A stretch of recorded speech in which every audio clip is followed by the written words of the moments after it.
Hello new hunters, and welcome to a Monster Hunter World Guide. This is Thegameconomist, and today I'm going to be showing you how to obtain the Guardian Armor Set. This is a highly defensive early game armor set Capcom placed in the game specifically with you guys in mind to help you reach Iceborne. If you bought the Iceborne expansion and you want to jump into Master Rank, or maybe you're just now getting into Monster Hunter World and you're interested in playing Iceborne as well, you're going to have to finish the base game, and that's precisely what this armor set's going to help you do. So first off, let's talk about the two ways you can unlock this armor set. It's very easy. They're giving you the armor set. For new players, start a new game and continue until you reach the Create Your Character creation screen. At the character creation screen, open the default armor option and select Guardian Alpha Plus.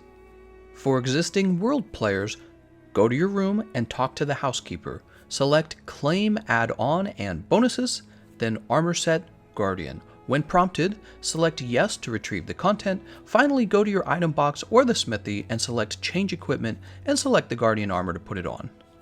What I like best about the Guardian Armor, besides the fact that it looks fantastic, is that you're getting 3 levels of health boost and 3 levels of Divine Blessing. These are the defensive skills I recommend for most players. Health boost is a very fundamental defense skill that raises the size of your health bar to be larger. Not to mention, if you go ahead and you eat the Chef's Choice platter, this will help it get even larger. And this helps you survive multiple hits from a monster in a row. It's really important. It kind of like, to get more technical about it, it increases the threshold of how many combos a monster would have to pull off on you in order to be able to knock you out. So we like to have a large health bar in this game because it means you don't get one-shotted, you don't get two-shotted, and maybe you even don't get three-shotted. Now my other favorite defensive skill is actually also in this armor set is Divine Blessing. I love Divine Blessing. The way it works is you have a chance for it to proc where it's going to give you a huge amount of damage reduction, and I love damage reduction. Most video games, most RPGs, it's a big deal if you can get damage reduction on your build, and Divine Blessing gives you that. It doesn't always give you that. It works on, it has to proc, basically. It doesn't proc all the time. If it did, it would just be insanely powerful. I will mention this also. If you take a look at the armor set, the head and the coil are giving you an open small decoration slot to put what you want in there.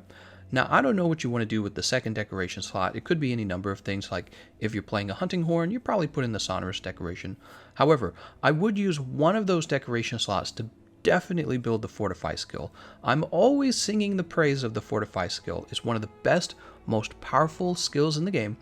It works best in single player, though. The way it's working is each time you die, you come back more powerful.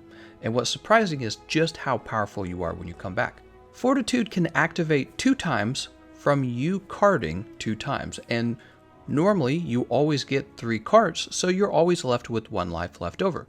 Not to mention, at the canteen, if you happen to pick up this feline daily skill called Feline Insurance, that's going to help you as well, because technically you'll have 2 lives left over at the end of every fight.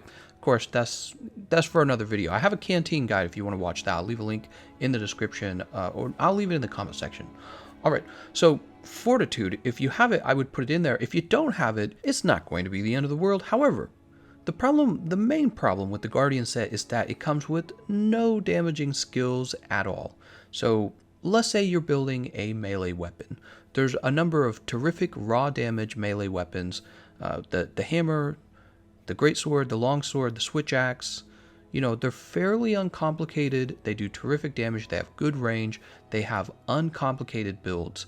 And they run off of a few main skills: Weakness Exploit, Crit Boost, Critical Eye, I suppose, Max Might, and Handicraft. Those are the main skills for those weapons, and you don't get any of those on the Guardian set.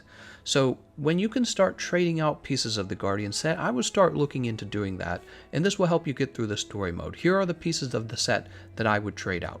So first off, you can trade the chest out for anything you'd like. A really good option would be the Rathalos Male Beta. This is from the high rank armor. I mean, honestly, in the low rank, you don't really need to use anything other than the Guardian set, but when you reach high rank, you start to fight some really tough monsters, and it's at that point that you start to look at damage. So the chest slot, trade it out with the Rathalos Male if you want to have Weakness Exploit. They'll give you 2 levels of Weakness Exploit. And then the Fortify skill that I was mentioning earlier, this really is a skill that gives you a lot of damage. You just have to cart in order to get that damage. Well, you can build that in the coil slot two different ways, Jagras coil, or you could do the Zora Magdaros coil. The problem is if you remove the Guardian coil, you're going to be missing health boost. So I've got kind of a workaround for you. You put the Jagras coil on, or the Zora Magdaros coil, as I said. This gives you fortitude. And then in the arm slot, you're going to get health boost back by putting on the Ingot Vambrace's Alpha, and your build ends up looking like this. You'll notice now we're missing Divine Blessing 3, we're missing a level of recovery up, we're definitely missing Marathon Runner as well. However, it doesn't matter because Weakness Exploit is actually far more important for your damage output in this case, and Fortify has so much defense to it if you do cart and damage that it kind of makes up for the missing Divine Blessing in my opinion. You do still have some small decoration slots left over as well, so you can put in whatever you happen to have. It could be like Fire Resistance is usually pretty helpful against like Teostra.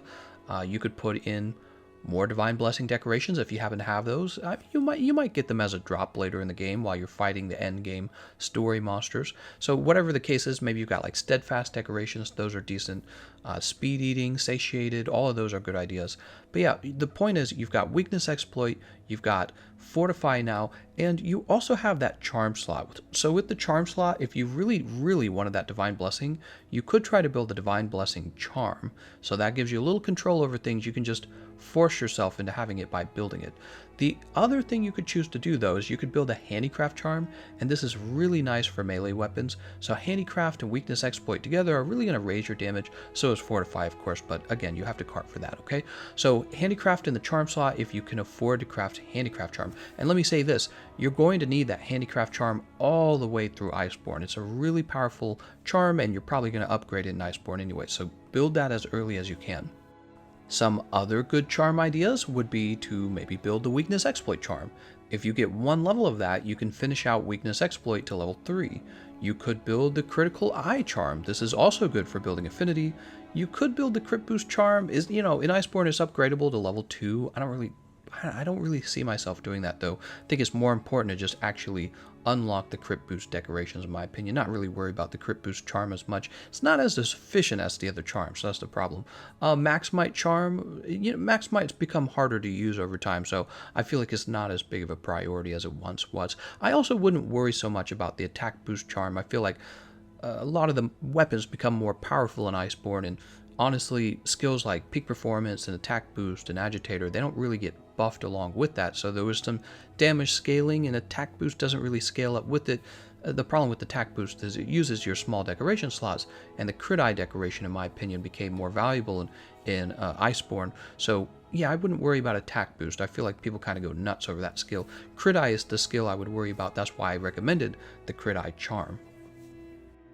One more very important tip for new players is how to call for help in the middle of your quest. So you're simply going to open up your menu, you're going to scroll over to Fire SOS, and when you choose this is going to open your quest up to multiplayer. The reason this is such a good idea is because Capcom introduced something called Hunter Helper when they launched Iceborne, and basically it's a way to reward players who are further along in the game than you are. Is a way to reward them for coming back and helping you. So if you fire that SOS flare, there's much more of a chance now than there's ever been for someone to actually show up and just kind of blow through the monster for you. So if you're not, maybe if you're stuck on something, go ahead and send out that SOS flare and see if somebody comes and helps you.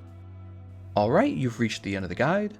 If you found this video helpful, consider hitting that subscribe button and keeping an eye out on my content. I put out Monster Hunter World guides almost daily, and we have a daily live stream as well, so pop in there and say hello to me. I'm going to thank you all for watching, and I'll see you guys next time.